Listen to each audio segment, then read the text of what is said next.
Η άνοιξη είναι μπροστά μας. Βγαίνουνε μπουμπούκια από παντού και τα κορίτσια ανθίζουν επίσης. Πόσο σε ξανανιώνει ένα νέο κορίτσι. Ούτε η δροσερή άβρα του πρωινού, ούτε το φύσιμα του ανέμου, ούτε η δροσιά της θάλασσας, ούτε το άρωμα του κρασιού, ούτε η γεύση του η εξαίσια. Τίποτε στον κόσμο δεν έχει τέτοια δύναμη να σε ξανανιώνει. Το βλέμμα μου σήμερα πρώτη φορά αναπαύτηκε πάνω της. Λένε πως ο ύπνος μπορεί να βαρύνει τα βλέφαρα τόσο που να κλείνουν από μόνα τους. Ίσως τούτο το βλέμμα να έχει τη δύναμη για κάτι τέτοιο. Τα μάτια κλείνουν και ωστόσο μέσα της αναδεύουν σκοτεινές σκέψεις. Δεν βλέπει πως τη βλέπω, το αισθάνεται. Το αισθάνεται σ' όλο της το σώμα. Τα μάτια κλείνουν κι είναι νύχτα. Μέσα της όμως είναι μέρα μεσημέρι. Προσοχή, προσοχή ωραία μου άγνωστη, προσοχή. Να κατεβείς από μια ανάμαξα δεν είναι και τόσο απλή υπόθεση. Κάποτε γίνεται βήμα αποφασιστικό. Γρήγορα λοιπόν. Πώς εξυψώνει την ομορφιά σας αυτή η αγωνία. Ωστόσο, η αγωνία δεν είναι όμορφη από μόνη της. Γίνεται όμορφη μόνο όταν μπορεί κανείς να βλέπει συγχρόνως και την ενέργεια που την υπερνικά. Κοκκινίζεται. Το στήθος φουσκώνει τόσο που είναι αδύνατο να ανακουφιστεί με μια ανάσα. Υπάρχει μια οργή στο βλέμμα σας, μια αλαζονική περιφρόνηση. Υπάρχει μια δέηση, στα μάτια σας ένα δάκρυ. Και τα δυο είναι εξίσου ωραία. Με το ίδιο δικαίωμα τα δέχομαι και τα δυο, διότι θα μπορούσα να είμαι το ένα και το άλλο εξίσου.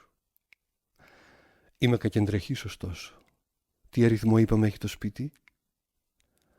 Α, τι βλέπω εδώ. Μια δημόσια έκθεση ειδών κομψότητας. Ωραία μου άγνωστη, είναι ίσως εξοργιστικό εκ μέρους μου, όμως ακολουθώ τον φωτεινό δρόμο.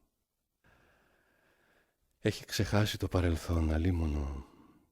Όταν είσαι 17 χρονών, όταν στην ευτυχισμένη αυτή ηλικία βγαίνεις να κάνεις ψώνια, όταν με κάθε αντικείμενο, μικρό ή μεγάλο που πιάνεις στα χέρια σου, συνδέεις μια απερίγραπτη χαρά, τότε βέβαια ξεχνάς εύκολα. Δεν με είδε ακόμα. Στέκομαι από την άλλη πλευρά του πάγκου, μόνος μου και μακριά. Στον τοίχο απέναντι κρέμεται ένας καθρέφτης. Εκείνη δεν το σκέφτεται, το σκέφτεται όμως ο καθρέφτης. Πόσο πιστά δεν συνέλαβε την εικόνα της. Σαν ένας ταπεινός δούλος που δείχνει την αφοσίωση με την πίστη του. Ένας δούλος για τον οποίο εκείνη βέβαια έχει σημασία, που όμως ο ίδιος δεν έχει σημασία για εκείνη. Που τολμά βέβαια να τη χωρέσει, όχι όμως και να την περικλείσει. Ο δυστυχισμένος καθρέφτης, που μπορεί μεν να δράξει την εικόνα της, όμως όχι την ίδια.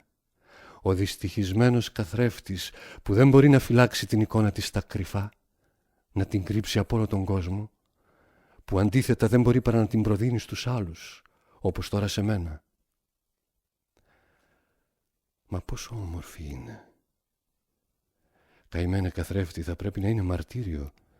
Ευτυχώς που δεν ξέρεις από ζήλια. Το κεφάλι της έχει το σχήμα τέλειου αυγού. Γέρνει λίγο προς τα μπροστά, έτσι ψηλώνει το μέτωπο που υψώνεται καθαρό και περήφανο, δίχως καμία χαρακιά που να δηλώνει νόηση. Τα σκούρα της μαλλιά περιβάλλουν το μέτωπο απαλά και με τρυφεράδα. Το πρόσωπό της είναι σαν καρπός. Το κάθε πέρασμα από το ένα μέρος στο άλλο απόλυτα στρογγυλεμένο.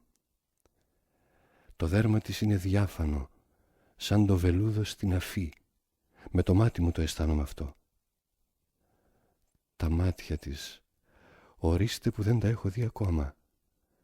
Τα κρύβουνε τα βλέφαρα που είναι οπλισμένα με βλεφαρίδες από μετάξι, που σχηματίζουν αγκίστρια επικίνδυνα για όποιον πάει να συναντήσει το βλέμμα της.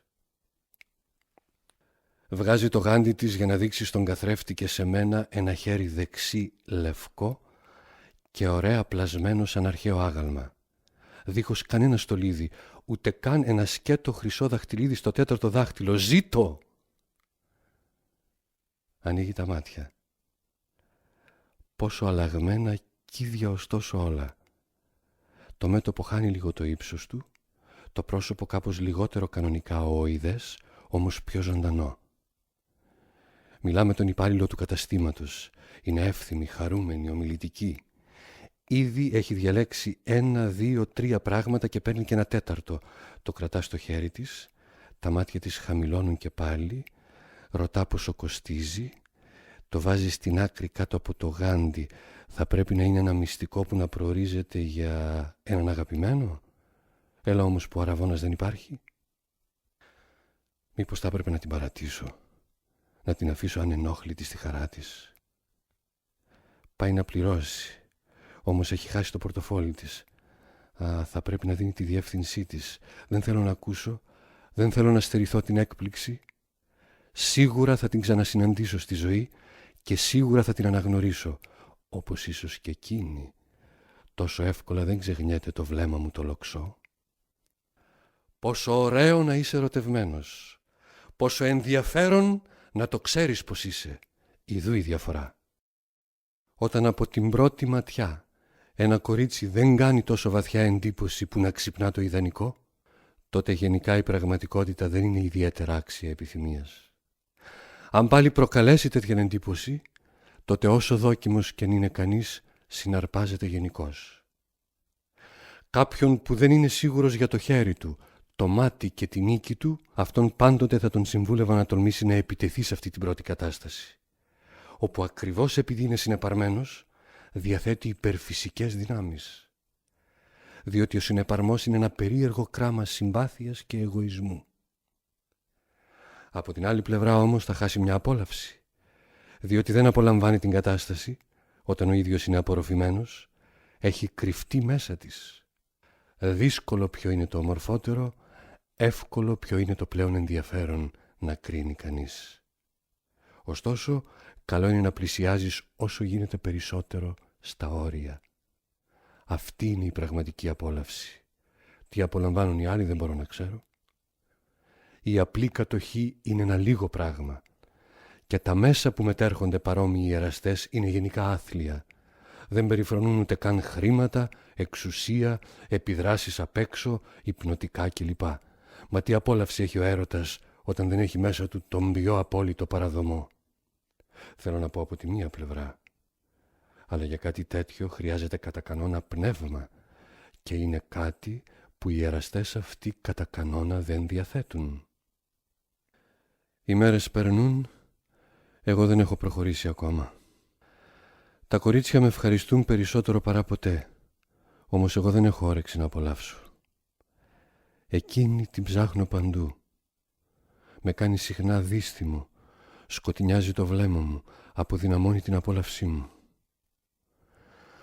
Σύντομα θα έρθει η ωραία εποχή όπου ο κόσμος στους δρόμους και τα στενά θα αρχίσει να αγοράζει εκείνα τα μικρά λαχεία που το χειμώνα στις κοινωνικές συναθρήσεις θα τα πληρώσει τόσο ακριβά. Διότι ένα κορίτσι μπορεί να ξεχάσει πολλά, όχι όμως μια κατάσταση. Η ζωή των σαλονιών σε φέρνει βέβαια σε επαφή με το ωραίο φύλλο, αλλά δεν έχει κανένα γούστο αν θελήσεις να αρχίσεις την ιστορία από εκεί. Στη ζωή των σαλονιών κάθε κορίτσι είναι οπλισμένο, η κατάσταση φτωχή και επαναλαμβανόμενη ξανά και ξανά.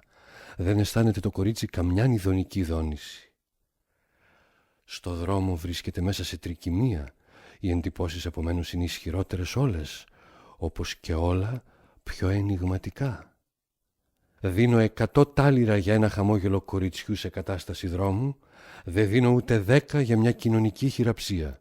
Είναι 2 εντελώς διαφορετικά νομίσματα.